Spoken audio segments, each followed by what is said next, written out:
Okay, gamers, and obviously Nintendo fans who own a Nintendo Wii U, if you think the Nintendo Wii U is still kind of lacking despite some good games that came along like Mario Kart 8 and Mario 3D World and Donkey Kong and so forth, you may be wondering, is there any other good games that I should check out? Well, why not take a trip to Nintendo Land? Yeah. Now, I have no idea what this game was really about until I played it, and, well, here's the gist of it. It's a bunch of mini-games, kind of like Wii Sports, and in fact, in my opinion, it does for the Wii U like Wii Sports did for the Nintendo Wii. Even though there is a game called Wii Sports Club that just came out recently, and of course they added more games to it, but let's not get too carried away here. This one, in my opinion, obviously is a different approach, and it takes its Nintendo mascots really seriously this time around and mix matches them and gives them their own little mini-game. Yeah. Now, of course, it has the same kind of graphics, but this time around it incorporates the mascots very well. Should I give more details? Well, let's explain. For Legend of Zelda Battle Quest, which you obviously play as your own version of Link, you use the gamepad for bow and arrow shooting. And then for the Wii Motion Plus and Wii Mote, of course, used as a sword, and also Battle Quest, but it's just a different version. You fight your way through swarms of enemies. Not to mention, you can also use the B button to control the shield, which is very useful, as well as even raise your sword high enough to do a spin attack. Wow. This will make any diehard Legend of Zelda fan pretty much foam at the mouth right here. Oh, and did I also mention you have the health meter with hearts? Yeah, not a bad idea to keep track of that, as well as a bunch of other games in it. Very important to keep track of that. Otherwise, if you lose all your hearts, then it's game over. So, on to the next one, the Metroid game. There's two of them, of course, much like the Zelda one. Well, at least for single-player option mode. There also is multiplayer option, but not to get too carried away, obviously since I don't have a second player currently available right now. Back to single player, and the one with the gamepad is, of course, you're in the ship, and you're airborne shooting at enemies. That's your main objective. As for the one with the Wii Mote and Wii Motion Plus, it's a ground combat type mission, but your objective this time, instead of shooting enemies, which is an option, is to, of course, collect the tokens. It gets tougher and tougher as you go along. God. But with all the music and all the special effects and everything, it makes you have a real nerdgasm. I mean, come on. What Nintendo fan would not love this? Then there's this one, based off Pikmin, and just like the last two, as I mentioned before, you get a choice between using the Wii Motion Plus and Wii Mote, or the Wii U gamepad. But both, of course, are a difference between playing between two characters, and this one, of course, is based off Pikmin. Never was really a big fan of this series, but after playing this, boy, I wish I actually started playing this game before. Pretty cool, actually. Like, of course, you got this ninja game, which is based upon some kind of Famicom game I've never heard of, but hey, this is a blast. This is, of course, one of those that you tip the Wii U gamepad to the side, and you use the touchscreen pad. Yeah, there's plenty of these games, too, that make great use of the touchscreen pad. And, of course, you're using these ninja-like weapons to take out enemies. Pretty cool. Pretty self-explanatory.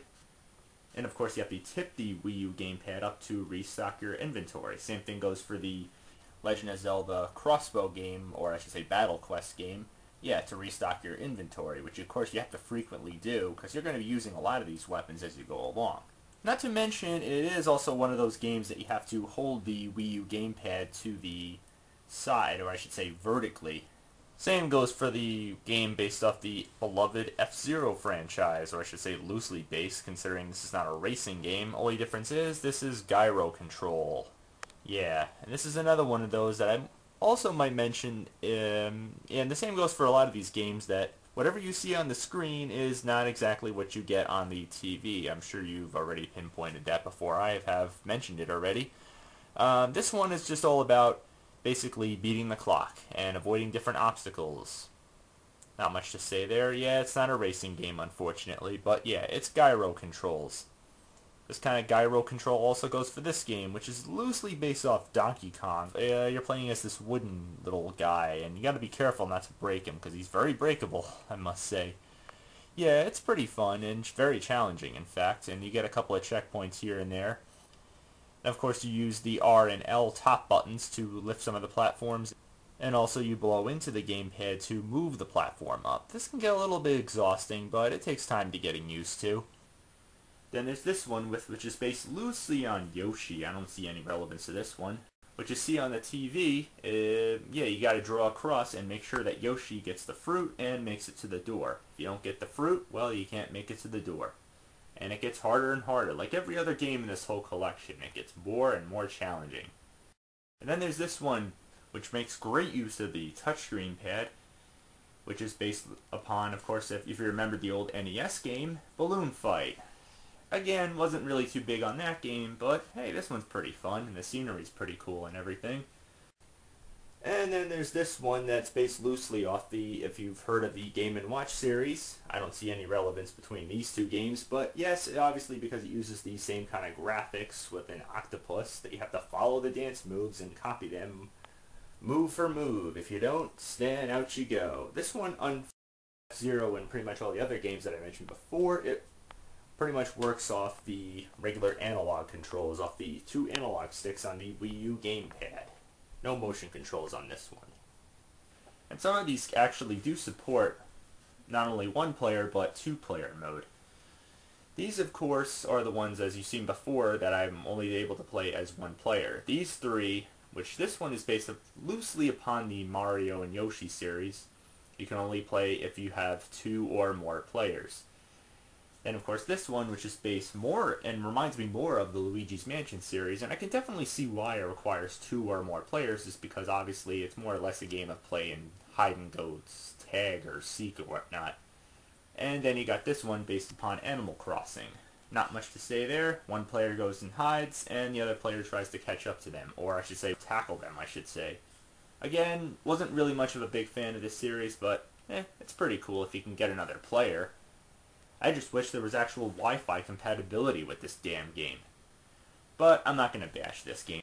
Doesn't let down one bit. In fact, in my opinion, Wii Sports, you got some competition right here with the party games right here.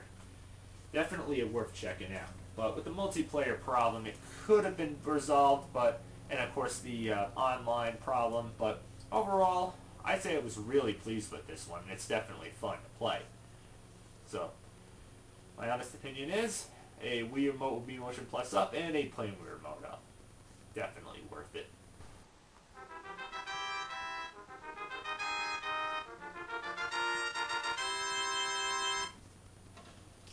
So, till next time, happy gaming.